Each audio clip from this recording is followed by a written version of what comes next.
Hello everyone and welcome to today's episode of iView Live. My name is Georgia Williams. And I'm Steve Mackay. And today we're going to talk to you about the calm approach, which is kind of a new model in relation to iView Health and Wellbeing. So I'm actually going to pass over to Steve. So I'm actually going to pose to you the question, Steve, what is the calm model? Yeah, the calm model. Now, we've been talking for quite a few weeks about iView Health and Wellbeing. In the background, I've actually been working on a whole section on mindfulness to accompany iView Health and Wellbeing. So I've been kind of watching what's been going out, and I'm a very logical person. I like straight lines. Yeah. Okay. I like order. I like things in boxes. And as I've been working through this, I was kind of thinking, there's a better way that we can show how the system works. Yeah. Now, I love a good model. So I started thinking about the process logically, alongside working along mindfulness ideas that were in my head and the way they kind of will fit together. So I wanted to just show what I came up with to kind of show the process of iView Health and Wellbeing and how mindfulness will fit into it and how it all kind of fits together. So I hope this will make it a little bit clearer for people. And I called it the calm approach. Mindfulness, calm, that's what we're after. I mean, generally, iView Health and Wellbeing is about your mental health and wellbeing. Yes. It's trying to achieve a calmness in your life. Yeah. Get rid of the kind of the anxiety, the stress, so it's a lot more kind of calm and focused. Yeah. So the calm approach. Yes. So I'm going to be jumping through this PowerPoint presentation. Yeah. Okay, it's not like a really long one. It's just to show you the visuals. Yes.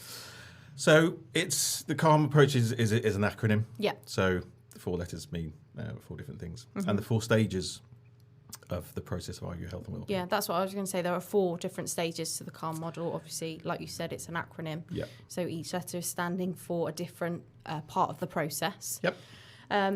So should we start with the PowerPoint and explain what each step is? Absolutely. Okay. So the calm approach. So stage 1. This is collecting. The method we use for collecting is from a wrist, band, or a watch. Now that is all it's doing at that point is collecting data. That's all it does. Collect data. And it collects a wealth of data, which is fantastic, up-to-date data. But at that stage, that's all it does. So collects data. You don't do anything with it. Yeah. It's just. And you're just collecting it constantly, but constantly connecting it. If you've watched one of our previous episodes, we've talked about the band in more detail, haven't we? And the vital statistics that it does track. So if you want to know more about the band, we do have an episode actually on it. So go and watch that. Now, I think a lot of people kind of focused a lot on the watch at the time. And it was like, well, it's just a watch. It's like, not at all. No, that is the first stage in a 4-stage process. Yeah, in a long line of process. Absolutely. So that was stage 1. So I thought, okay, that was the collecting part. Then what happens? What happens then is the data from the watch goes to a phone app. Now, from the phone app, you can then see the results of the data, and you can see up-to-date results of the data. Heart rate, hydration, blood pressure, things like that. So it kind of logically went on to say, well, that then gives you an awareness of what's going on. So it's giving you information that, okay, that, at this time today, my heart rate was this. It's the average was this. My peak was this, but my low was this. Well, so what? At that point, it's all it's giving you is an awareness of what's happening. So I thought, well, yeah, that's great. Okay, but what then happens? Now, what happens with now? There's a lot of, similar devices that collect biometric data on the market. So then what happens is that's when they kind of end the process. That then stops. There's nothing after the awareness, is there? That's it. So you have the device that collects. Brilliant. You have the app that makes you aware of the data, and there it finishes, but not for iView Health and Wellbeing. No. So what they do at this stage is then it goes back to collection. So it goes in that little circle of I'm doing things, I'm monitoring, I'm having a look on my phone, brilliant. Okay, back to the watch, back to the phone, and that's it. And it seems to be that, okay, we take it on another stage to a different level. So this is where we get into learning. Yes. This is about, well, getting that data and then viewing it on the cloud, the iView Health and Wellbeing cloud, that then puts the data together, and then you can view different sets of data individually over different periods of time, collectively, so you can layer different results on top of each other to highlight any patterns that you see happening. Yeah. So this is when you're actually taking it and really getting into it and thinking, okay, what was happening then? You might look back at a certain day where you think, oh, I didn't feel great then. What was happening? Or you look at the data and you go, that didn't look great. What was happening? Yeah. So you're learning about, well, there's a collection here. There's a trend here. Something happens every Friday. Yeah. You were looking at your sleep patterns. Like, why did I feel rubbish that day? Have a look at the sleep from the night before. What did I do the night before that meant that I didn't have that? So you're learning from the data. That's the next stage. Yeah. You know, we're not leaving people to kind of just go have a look at the phone and that up-to-date data. No, this is historic data brought up until the present time that you're looking at. Well, it's something that our development team have been working really hard on, actually, is the cloud and the cloud dashboard. Like you said, in there you've got all these graphs that you can compare different metrics and different statistics, which is the learning part, isn't it? It allows the user to identify different patterns of behaviour according to time and place as well. So that's what it's doing. It's taking a look at your lifestyle. Yeah. It does also bring in your, if you want it to, your use of social media as well. Yes, because that could have quite a close link, which is not uncommon, is it? Yep. So it's is that having an effect as well? So you're bringing all these things together rather than on the phone looking at what's my heart rate. Yeah. What's my step Next count? one. What are my steps currently? What did I do yesterday? Now you can look historically back and say, well, what were my heart stats yesterday? But that's it. What does it mean? It means nothing until you actually bring it together in the cloud and start analysing it.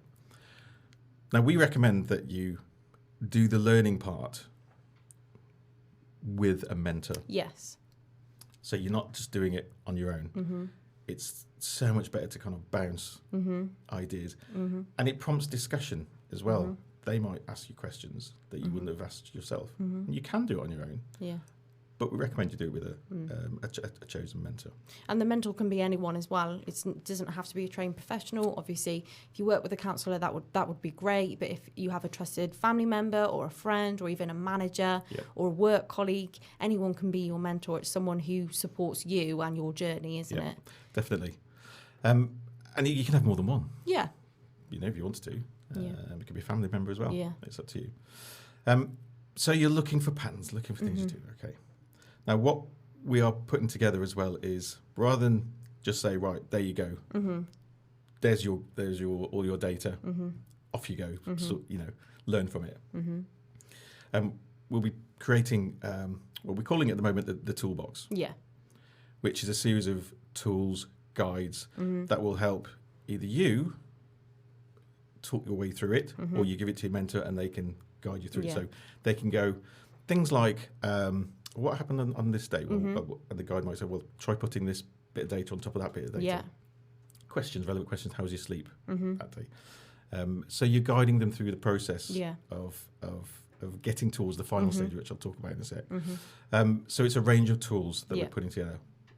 One of the tools is what I've been working on mindfulness. Yes. Now we're going to do a separate video. Yeah, on I was going to say, don't give too much away. Spoiler alert. I want to talk. So yeah, that's going to be one of the tools. Okay, because so then we'll go through to modifying. So the idea is, I'll just bring up that's the screenshot. Sorry, that's all you're getting. No, that's fine. You can have a screenshot. That's fine. So you take the learning And then you agree with your mentor or on your own an action plan. How am I going to use that data that I've learned? What am I going to do differently? Not just that, what am I going to keep the same? What's working? So you create this action plan, which is going to be in the toolbox that you can use. Now you can revisit this process as often as you like. I was going to say there's a particular reason why this process is a cycle. Exactly. It isn't a linear line. This is what I kind of came to the conclusion was this is an ongoing cyclical process. So stage 4 is modifying or maintaining. So what am I going to do differently? Am I going to change my sleep patterns? Am I going to get more exercise? Am I going to, this is what it's about. But you'll have all the prompts there within the talks. You'll have then the mindfulness exercises. So it'll suggest, try doing this exercise within the mindfulness package. Have a think about that. Okay, and you might put that in your action plan. I'm going to do that on Tuesday. That type of thing. And then it moves on to collecting again. So it goes back to collecting, awareness, learning, modifying or maintaining. And it just keeps going. Keeps going. You could do it every week, every 2 weeks. But you're using the data to look at your lifestyle, to give you the information you need to make the changes you need to maintain and modify your habits, behavior. And by doing it, the more you do things, the more habits form. And that's what you're doing. You're identifying what you need to do, and then you're reinforcing those positive habits by constantly doing it. So you might have put something on your action plan, get around to the next week, and it's like, that really worked. Great, maintain that. This didn't work, or this is something new that's happened. Okay, well, let's modify your behavior. Let's change that. So putting it down on paper, I looked at it and I thought, I quite like that. And the fact that it spelled the word calm, which is what it's about. Making your life calm, making yourself calm, reducing those peaks in mood behavior, troughs in mood behavior and anxiety and stress. It's about getting to that calm stage as much as you can throughout the week. That's because it's not always going to be that way. But it's making those the time you spend in the calm mode a lot longer. I think like you said, it's collecting the data, yes. However, it's using the data.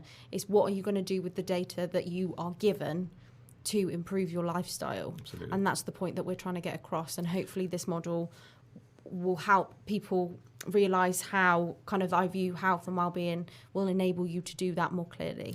Yeah, it's giving that holistic view because, like I said, people because you've got a watch and you've got the phone, people kind of look at that and focus on that and go, and we're looking at it going, no, that's part of it, but it's a big part of it, but it's not the magic part of it. Like we always say, the magic's in the data, but it's what you do with the data.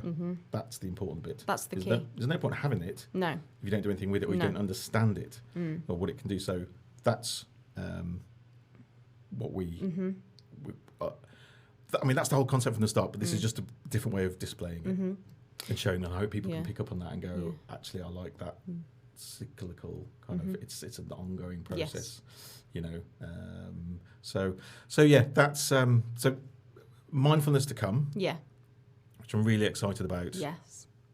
Because we've worked really hard.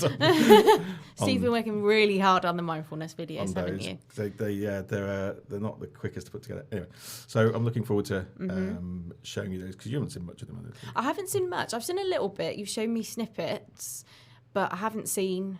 We should take more interest in my work. I do take interest in your work. We'll get together and. What I'll do is I'll talk you through it. I'll show you through the different parts of it. Absolutely. It's a really nice way, I think. And the people I've shown have gone, I've never seen that before. I like that's different. I could use that. Absolutely. So that's what's coming next. Yes. So we've got the mindfulness videos. The episode coming soon. Yes. So keep an eye on our social media if you want to watch that episode. We'll let you know when it's going to be airing. Okay. Thank you so much, Steve, for explaining the calm approach with us today. My pleasure. Thank you for joining us on iView Live. Thank you, everyone, for tuning in, and we will see you next time. Thank you. Thank you very much.